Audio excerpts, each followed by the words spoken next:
Hi hello ಎಲ್ಲರಿಗೂ ನಮಸ್ಕಾರ. ನಾನು ನಿಮ್ಮ ರಾಜೇಶ್ವರಿ. ಇವತ್ತಿನ ವಿಡಿಯೋದಲ್ಲಿ ಒಂದು ಸಿಂಪಲ್ ಆಗಿರುವಂಥ ಒಂದು ಸ್ನ್ಯಾಕ್ಸ್ ರೆಸಿಪಿನ ತೋರಿಸ್ತಾ ಇದ್ದೀನಿ. ಇದು ಪುರಿ ಒಗ್ಗರಣೆ. ತುಂಬಾ ಈಸಿ ಮಾಡ್ಕೊಳ್ಳೋದು, ಕಡಿಮೆ ಪದಾರ್ಥಗಳನ್ನ ಬಳಸ್ಕೊಂಡು ತುಂಬ ಬೇಗ ಮಾಡ್ಕೋಬೋದು. ಕಾಫಿ ಜೊತೆಗೆ, ಟೀ ಜೊತೆಗೆ, ಹಾಗೆ ಸ್ನ್ಯಾಕ್ಸ್ ಟೈಮ್ಗೆ ಇದು ತುಂಬಾ ಚೆನ್ನಾಗಿರುತ್ತೆ. ಹಾಗೆ ಸುಮ್ಮನೆ ಕುತ್ಕೊಂಡು ಮಾತಾಡ್ತಿರ್ಬೇಕಿದ್ರು ಕೂಡ ಇದನ್ನು ತಿನ್ಬೋದು. ತುಂಬಾ ಚೆನ್ನಾಗಿರುತ್ತೆ. ಟೈಮ್ ಪಾಸ್ ಮಾಡೋದಕ್ಕಂತೂ ಒಂದು ಒಳ್ಳೆ ಸ್ನ್ಯಾಕ್ಸ್ ಅಂತಲೇ ಹೇಳ್ಬೋದು. ಸೊ ಇನ್ನು ತಡ ಮಾಡೋದಕ್ಕೆ ವಿಡಿಯೋನ ಶುರು ಮಾಡೋಣ. ವಿಡಿಯೋ ಶುರು ಮಾಡೋದಕ್ಕಿಂತ ಮುಂಚೆ ಇನ್ನೂ ಯಾರು ನನ್ನ ಚಾನಲ್ನ ಸಬ್ಸ್ಕ್ರೈಬ್ ಮಾಡ್ಕೊಂಡಿಲ್ಲ, ಬೇಗ ಬೇಗ ಹೋಗಿ ಸಬ್ಸ್ಕ್ರೈಬ್ ಮಾಡ್ಕೊಳ್ಳಿ. ಮೊದಲಿಗೆ ಸ್ಟವ್ನ ಆನ್ ಮಾಡಿಕೊಂಡು ಸ್ವಲ್ಪ ತಳ ಗಟ್ಟಿ ಇರುವಂಥ ಒಂದು ಪಾತ್ರೆನ ಇಟ್ಕೊಂಡಿದ್ದೀನಿ. ಪಾತ್ರೆ ಸ್ವಲ್ಪ ಬಿಸಿ ಆದಮೇಲೆ ಇದಕ್ಕೆ ಒಂದು 3 ಟೇಬಲ್ ಸ್ಪೂನ್ ಆಗುವಷ್ಟು ಎಣ್ಣೆನ ಸೇರಿಸ್ಕೊತಿದ್ದೀನಿ. ಎಣ್ಣೆ ಸ್ವಲ್ಪ ಚೆನ್ನಾಗಿ ಬಿಸಿ ಆದಮೇಲೆ 1 ಟೇಬಲ್ ಸ್ಪೂನ್ ಆಗುವಷ್ಟು ಅರಿಶಿಣದ ಪುಡಿ, ಹಾಗೆ 1 ಟೇಬಲ್ ಸ್ಪೂನ್ ಆಗುವಷ್ಟು ಚಿಲ್ಲಿ ಪೌಡರ್ನ ಸೇರಿಸ್ಕೊತಿದ್ದೀನಿ. ಹಾಗೆ ರುಚಿಗೆ ತಕ್ಕಷ್ಟು ಉಪ್ಪನ್ನು ಕೂಡ ಸೇರಿಸ್ಕೊತಿದ್ದೀನಿ. ಇದನ್ನು ಸೇರಿಸ್ಕೊಂಡು ಒಂದು 3 ನಿಮಿಷ ಇದನ್ನು ಚೆನ್ನಾಗಿ ಫ್ರೈ ಮಾಡ್ಕೋಬೇಕು. ಇದು ಹಸಿ ವಾಸನೆ ಹೋಗೋವರೆಗೂ ಕೂಡ ಇದನ್ನು ಫ್ರೈ ಮಾಡ್ಕೊಳ್ಳಿ. ಫ್ರೈ ಮಾಡ್ಕೋಬೇಕಿದ್ರೆ ಸ್ಟವ್ನ ಫುಲ್ ಸಿಮ್ಮಲ್ಲಿ ಇಟ್ಟು ಫ್ರೈ ಮಾಡ್ಕೊಳ್ಳೋದ್ರಿಂದ ತುಂಬಾ ಒಳ್ಳೆಯದು. ಯಾಕಂದರೆ ಉರಿ ಕೊಟ್ಟು ಇದನ್ನು ಫ್ರೈ ಮಾಡ್ಕೊಳ್ಳೋದ್ರಿಂದ ಇದು ತುಂಬ ಕರ್ರಗಾಗಿ ಸೀದೋಗುತ್ತೆ. ಆವಾಗ ಮಿಕ್ಸ್ ಮಾಡ್ಕೊಳ್ಳೋದಕ್ಕೆ ಚೆನ್ನಾಗಿರಲ್ಲ. ಹಾಗಾಗಿ ಫುಲ್ಲು ಸಿಮ್ಮಲ್ಲಿ ಇಟ್ಕೊಂಡು ಇದನ್ನು ಚೆನ್ನಾಗಿ ಫ್ರೈ ಮಾಡ್ಕೊತಾ ಇದ್ದೀನಿ. ಹಾಕಿರುವಂಥ ಮಸಾಲೆ ಪದಾರ್ಥಗಳು ಪೂರ್ತಿಯಾಗಿ ಚೆನ್ನಾಗಿ ಫ್ರೈ ಆದಮೇಲೆ ನಾನಿಲ್ಲಿ ಒಂದು 3 ಬೌಲಷ್ಟು ಪುರಿನ ಸೇರಿಸ್ಕೊಂಡು ಇದನ್ನು ಚೆನ್ನಾಗಿ ಮಿಕ್ಸ್ ಮಾಡ್ಕೊತಾ ಇದ್ದೀನಿ. ನೀವು ಯಾವ ಪುರಿ ಬೇಕಿದ್ರೂ ತೊಗೋಬೋದು. ಸಾಲ್ಟ್ ಅಥವಾ ಯಾವ್ದು ಬೇಕಿದ್ರೂ ತೊಗೊಂಡು ಇದನ್ನು ಮಿಕ್ಸ್ ಮಾಡ್ಕೋಬೋದು. ನಾನು ಇದನ್ನೆಲ್ಲ ಸೇರಿಸ್ಕೊಂಡು ಇದನ್ನು ಚೆನ್ನಾಗಿ ಮಿಕ್ಸ್ ಮಾಡ್ಕೊತಾ ಇದ್ದೀನಿ. ಸ್ಟವ್ನ ಆಫ್ ಮಾಡಿಕೊಂಡು ಚೆನ್ನಾಗಿ ಮಿಕ್ಸ್ ಮಾಡ್ಕೊಳ್ಳಿ. ಸ್ಟವ್ ಆನಲ್ಲೇ ಇಟ್ಕೊಂಡು ಮಿಕ್ಸ್ ಮಾಡ್ಕೊಳ್ಳೋದಕ್ಕೆ ಹೋಗಬೇಡಿ, ಪುರಿ ಮೆತ್ತಗಾಗ್ಬಿಡುತ್ತೆ.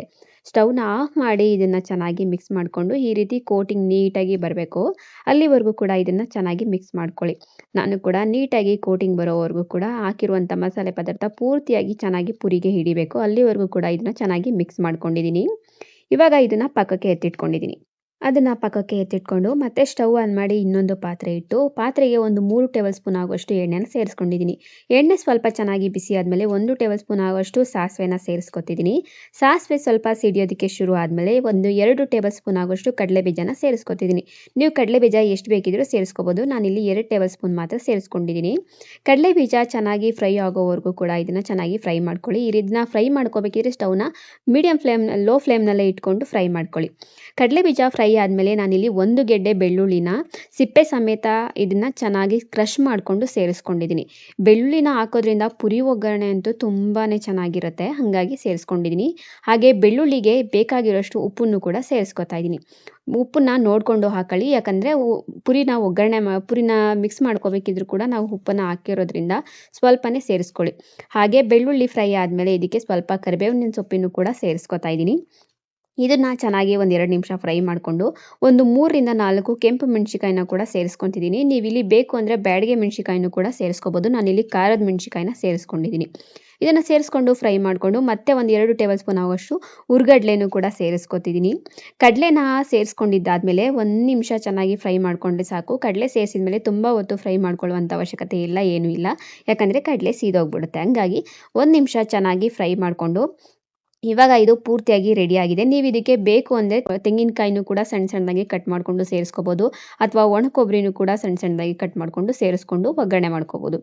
ಇದು ಇವಾಗ ಪೂರ್ತಿಯಾಗಿ ರೆಡಿಯಾಗಿದೆ. ಸ್ಟವ್ನ ಆಫ್ ಮಾಡಿಕೊಂಡು ಆವಾಗಲೇ ರೆಡಿ ಮಾಡಿ ಇಟ್ಟಿರುವಂಥ ಪೂರಿಗೆ ಈ ಮಿಶ್ರಣನ ಮಿಕ್ಸ್ ಮಾಡ್ಕೋಬೇಕು.